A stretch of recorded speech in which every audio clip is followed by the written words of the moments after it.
ಮನೆಯ ಮುಂದೆ ಕಸ ಹಾಕಿದ್ದನ್ನ ಪ್ರಶ್ನೆ ಮಾಡಿದ 67 ವರ್ಷದ ವೃದ್ಧೆಯನ್ನ ಕಂಬಕ್ಕೆ ಕಟ್ಟಿ ಹಲ್ಲೆ ನಡೆಸಿರುವ ಆಘಾತಕಾರಿ ಘಟನೆ ತಾಲೂಕಿನ ಆನಂದಪುರದ ಗೌತಮಪುರ ಗ್ರಾಮದಲ್ಲಿ ನಡೆದಿದೆ.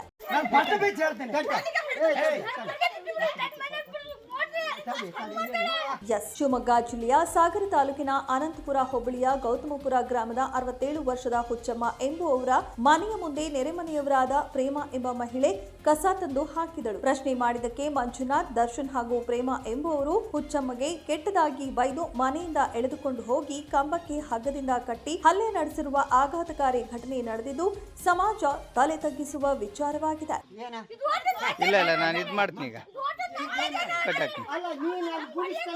ಹಲ್ಲೆಗೊಳಗಾದ ವೃದ್ಧೆಯ ಪುತ್ರ ಕರ್ಣಪ್ಪ ಮಾತನಾಡಿದ್ದು, ನನ್ನ ತಾಯಿ ಮೇಲೆ ಆಗಿರುವ ಹಲ್ಲೆ ಆಘಾತಕಾರಿ ಘಟನೆಯಾಗಿದೆ. ಪೊಲೀಸ್ ಇಲಾಖೆ ನನ್ನ ತಂದೆ ತಾಯಿಯನ್ನ ರಕ್ಷಣೆ ನೀಡಬೇಕು ಎಂದು ಆಗ್ರಹಿಸಿದರು.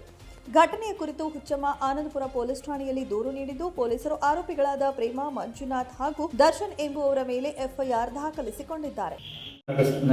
ನಡೆದ ಒಂದು ನೋಡಿದ್ರೆ ಸನ್ನಿವೇಶ ನೋಡಿದಾಗ ಈ ಒಂದು ಕೃತ್ಯದ ಮಾಡಿದಂತಹ ವ್ಯಕ್ತಿಗಳು ನಾಳೆ ನಾನು ಕೆಲಸದ ನಿಮಿತ್ತ ನಾನು ಬೆಂಗಳೂರಿಗೆ ಹೋದಾಗ ನಾಳೆ ದಿವಸ ನಾನು ಇಲ್ಲದ ಸಮಯದಲ್ಲಿ ನನ್ನ ತಂದೆ ತಾಯಿಗೆ ಯಾವುದೇ ರೀತಿಯಿಂದ ಗಲಾಟೆ ಅಥವಾ ಇಂತಹ ಅಮಾಯಕ ಕೆಲವು ಘಟನೆಗಳು ನಡೆದರೆ ಇಂತಹ ಒಂದು ಘಟನೆಗಳ ನೇರ ಹೊಣೆ ಬಂದ್ಬಿಟ್ಟು ಈ ಒಂದು ಮನೆಯಲ್ಲಿರುವಂತಹ ಟೆನೆಂಟ್ ಮತ್ತು ಮನೆ ಕೊಟ್ಟಂತಹ ಓನರಿಗೆ ಸಲ್ಲತಕ್ಕದ್ದು. ಈ ಒಂದು ವಿಚಾರದ ಬಗ್ಗೆ ನಮಗೆ ಪೊಲೀಸ್ ಅಧಿಕಾರಿಗಳು ನಮಗೆ ಸೂಕ್ತವಾದಂತಹ ನಮಗೆ ಒಂದು ಇದು ಕೊಡಬೇಕು, ರಕ್ಷಣೆ ಕೊಡಬೇಕು ಅಂತ ಮನವಿ ಮಾಡಿಕೊಳ್ತಾ ಇದ್ದೀವಿ.